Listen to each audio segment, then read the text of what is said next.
Thanks everyone for your time today. I'm going to go ahead and keep my presentation down to 20 minutes, just being cognizant of time. So, I was asked to go ahead and talk about this topic around RISE with SAP, and the question that comes up is what exactly is this? So we thought that we will just go ahead and get a very simple message out as to how SAP is changing, what does RISE with SAP do as a product, deliver as a product, and most important, what are the incremental capabilities that start coming through this particular offering, and how is it differentiated, versus how you used to go ahead and run in the past. So very quickly, I think the pandemic that we all gone through has been something that has been shaping up the entire world around us. But more important, it's been accelerating the transformation that each of the companies was actually undertaking. And when we looked at the mega trends out over there were a couple of important ones that started coming out. The first and the most important thing that people said is it's critical to go ahead and start connecting the operations to the customers. So how do you go ahead and really ensure that your front office systems are speaking with your back office, right? Because only when these two are in connection with each other, when these two are in sync with each other, will you be able to go ahead and deliver the right response to your customers. Earlier, what used to happen was many of these departments would sit together in one single room. And therefore, it was easy to either pick up a phone or walk across to a colleague and have a chat, get the resolution and walk back, pick up the phone and get things done. Today, with more and more of us actually working remotely, a lot of this synchronization needs to be system driven. The second is the need for analytics to be actually actively used, not only in defining the strategy, but more important in terms of executing this particular strategy. So data and analytics is becoming sort of like the oil of the new generation or the new era. And the whole of, and there is more focus that's coming in from both small as well as large enterprises in terms of using this in the right way. And the third most important thing that people are saying is that, look, if we have to go ahead and survive, then we need to disrupt ourselves. And this is about really going ahead and challenging the way we have been working, saying that does it have to go ahead and be the way, the way it used to work in the last 10 years? Or can we actually go ahead and take a different path? And a very simple thing is we always had this concept of everyone needs to come to the office to be productive. If you're not in the office, then you're not doing your work. The reality that we've seen in the pandemic is quite different. In fact, what we see is that customers today are telling us that people working from home are perhaps a little bit more productive vis-a-vis people when they were coming to the office. Yes, we do go ahead and miss the interactions that used to go ahead and happen, but in terms of productivity in certain sectors, for sure, it has actually increased. And then, newer business models of engagement with customers or engagement with other business associates have already come up, and those are today being practiced. Now, from an SAP perspective, when we go ahead and look at it, how do we, help customers meet some of these unique challenges? So the first thing that we realized when we started saying that let's do something about it, we realized that different customers have different starting points. There are certain very large organizations which will say that I have already got, fairly substantial on-premise as well as cloud landscapes. There's a fair amount of customization that I've done. And, these need to be, I basically need to now modernize, I need to transform, which means that can somebody take away some of these workloads from me so that I can focus on the transformation rather than the run operations? There are certain other customers who are saying that, look, we adopted technology at this point in time, but we've really not made the kind of progress that we wanted to. And, as we go forward, we would want to go ahead and start doing this, particularly in the context of the pandemic or the changes that are happening to within our industry. But the reality is, I can recount hundreds and thousands of different combinations of scenarios. People are starting off at different points, in terms of their innovation journeys. and SAP had to come up with a mechanism by which it will be able to support them. And so what we came out with RISE is basically what we define as a business transformation as a service. And the more important thing that we have said is doing the transformation or helping customers become an intelligent enterprise, but putting customers first, which means that we need to go ahead and do it keeping in mind your timelines. And at times, the flexibility of this is how I want to move one system, then I want to move this other system, all of those kind of terms and conditions obviously come in, and we need to go ahead and bring in the flexibility around it. People will go ahead and say, okay, this is basically a completely new offering from SAP. In many which ways it is, and I would say in a way it also goes ahead and builds on the past of certain very I would say strong services that we've already had for the last many years. So if you look at RISE with SAP essentially is the culmination of our journey, which started off in 2013. In 2013, we went ahead and brought in Suite on HANA. At that point of time, SAP said that, look, if you do not have the necessary expertise to go ahead and run HANA in your own data center, let me take this particular ERP instance, move it into the SAP cloud, and we will run it, operate it, and manage it for you. And you basically focus on the business side of things. 2015-16, we've gone ahead and brought in the cloud versions of this particular software.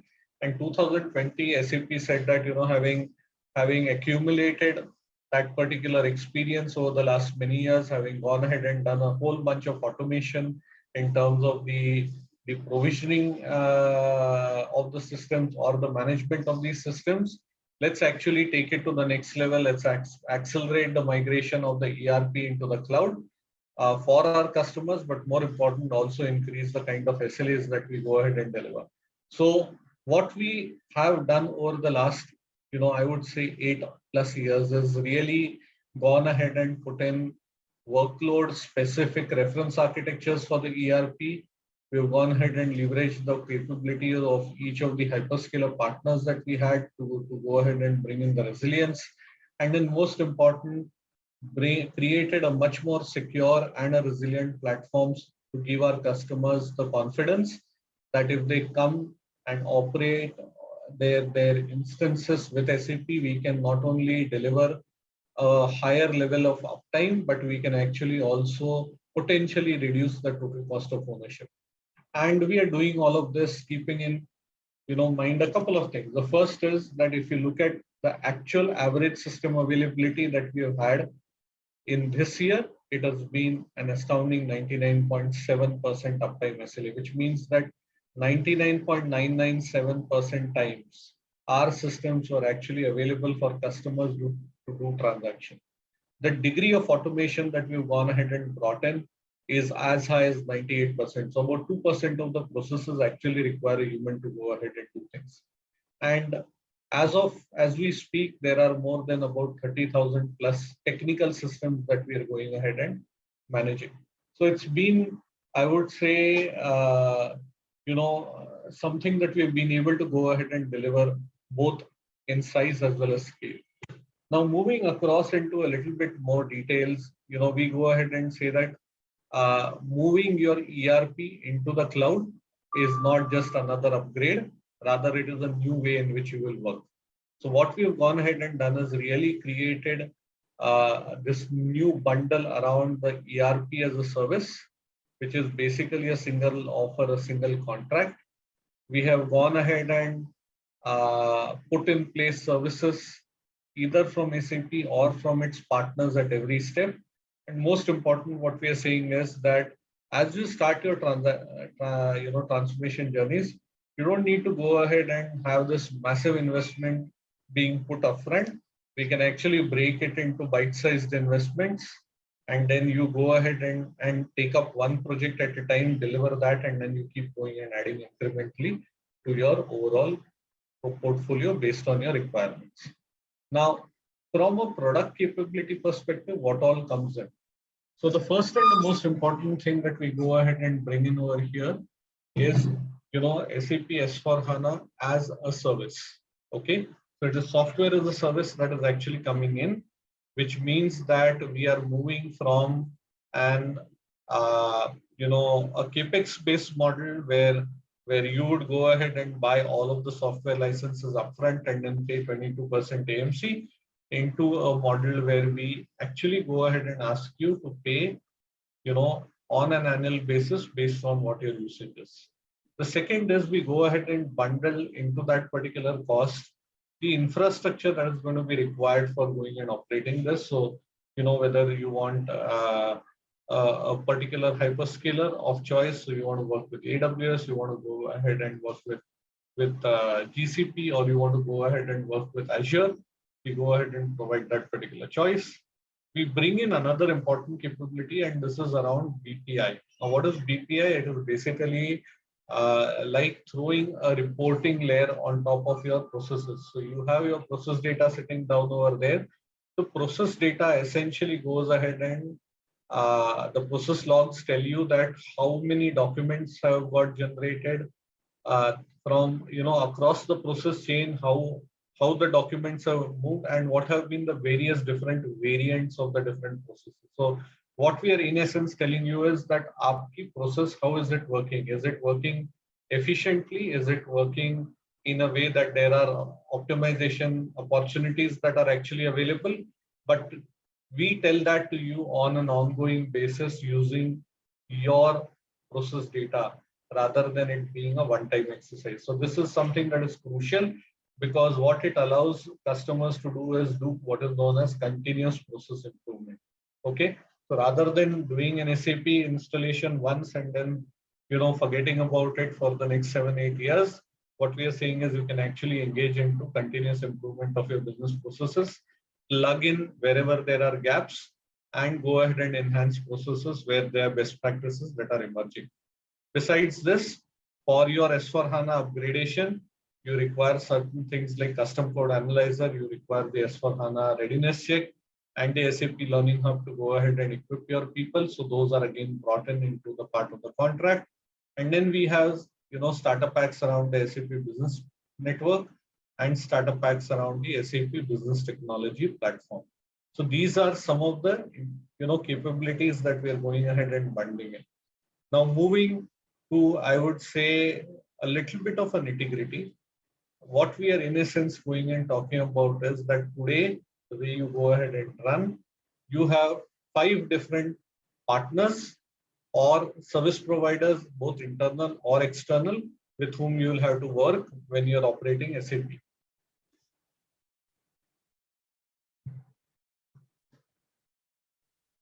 Now, we at SAP believe that,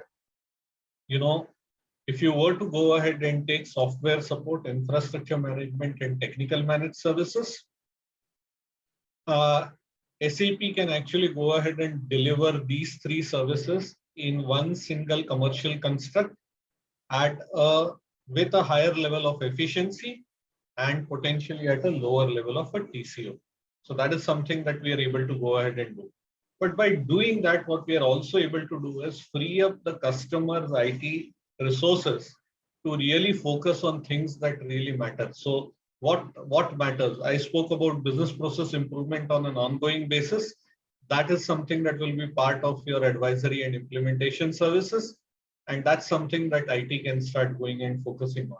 Similarly, the application managed services, the team actually gets freed up, because rather than going ahead and focusing on applying security patches or doing backups and DR drills, what we are saying is that you can really go ahead and do those changes that are required to make the SAP instance a better instance, better suited for you as well as your end customers. Now, going a little bit deeper into this, what we are also saying is that the first part over here, the software and support, includes SAP software and the enterprise support that is required. Any kind of cloud connectors into SAP products like SAP Ariba, SuccessFactors, Concur, so on and so forth. You've got Adobe Document Services for printing. You've got all of the multiple SAP S4HANA LOB and industry add-ons, correct? So for example, a treasury management, a cash management, a transportation management, extended warehouse management, all of those are again available via the subscription route. And even if there are partner add-ons that you've gone ahead and defined and you want to go ahead and utilize those, as long as they are S/4HANA certified, we can actually run them, operate them, and over here in the S/4HANA private cloud. Besides this, what we're talking about is the entire infrastructure. So this includes, the hosting within India, the resources that are, or the computing resources that are actually required, and high availability, which is already built in by design. And then you have the technical managed services, which includes the high availability and business continuity. The standard SLA that we go ahead and offer is a 99.7. The reality is that we go ahead and offer a 99.997. And this is for productive systems and a 95% for non-productive systems. Similarly, we also go ahead and bring in the technical system operations. So things like installation, system configuration, startup, shutdown, backup, recovery, shipping the data from one data center to another so that it is available in case there's a disaster that actually happens to the primary DC. These are all activities that we go ahead and manage under the technical managed services. In addition, we also go ahead and bundle into this the capability to go ahead and do one upgrade, a technical upgrade for your instance on an annual basis. Okay. Now, related to every technical upgrade, there will be certain business or functional adjustments that will have to be done. And those are part of the customer scope. But the technical upgrade that is actually there is something that we build in. So potentially, if you decide that you want to use it on an annual basis, on an yearly basis, you can actually have an evergreen SAP S/4HANA ERP. Okay. And then you have a service delivery desk for production, which is 24/7 and 24/5 for non-productive instances. Now, going a little bit into the details of this, what we are in essence saying is that all of the basis activities that we go ahead and talk about, be it around the account management, the event detection, notification, incident management, these are all handled by SAP.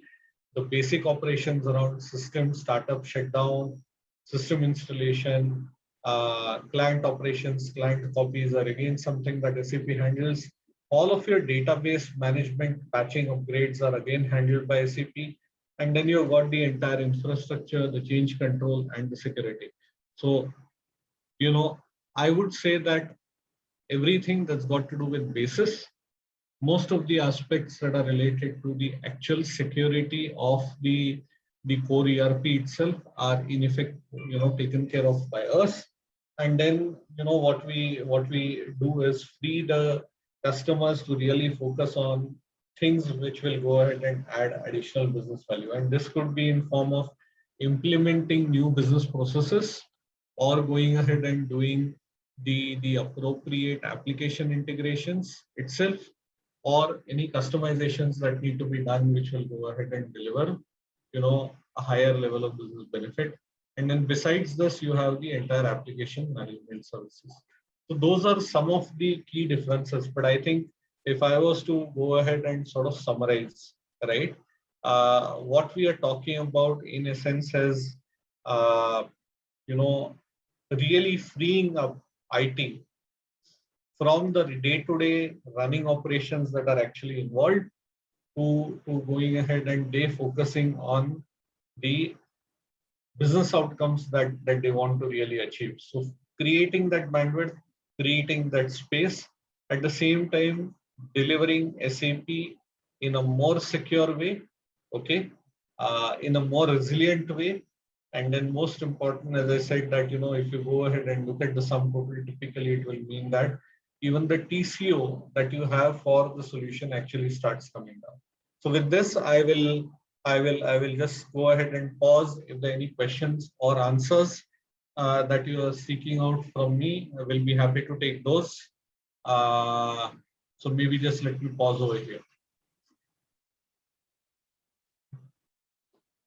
Any questions that are there, please feel free to ask. There are no questions which are bad questions.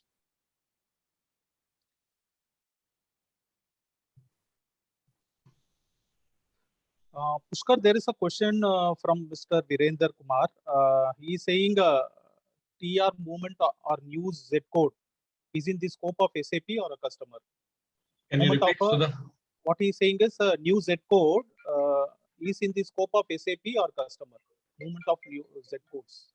Okay, so if you're talking about transports, typically what will happen is that this will be any customizations that are done and the transports related to the ZE development is completely within the scope of the customer. Why? Because SAP in this model actually allows you to do the necessary customizations. We also put that responsibility with the customers. So Pushkar, I have one question. Yeah. Especially this session is being done to all the public sector customers. With RISE with SAP, we had two options from the core intelligence suite perspective. One is from the public cloud and one is on the private cloud. So how does this private cloud is more suitable? That's what if you can explain a little bit, 2-3 lines on this more specific. Sure, I have a couple of slides on that, and then let me that will be more relevant for this team. Yeah, I will bring those up. I was just being cognizant of time, so that is why I wanted just to 1 or 2 minutes. Yeah. On this. So see, there are basically, if you look at it, the code base between the public cloud, the private cloud, and on-premise are essentially one and the same. However, it is really about the way you work, correct? There are customers who go ahead and say that, look, I want to go ahead and really consume the software as a service. So let's take a very simple example. Till a few years ago, we used to go ahead and consume, even emails, portals, or office productivity applications used to be a perpetual model that we would go ahead and sign up with an Apple or for that matter in Microsoft itself, correct? And then what happened is that we said that, look, there's no fun in going ahead and customizing your Outlook or your Exchange server.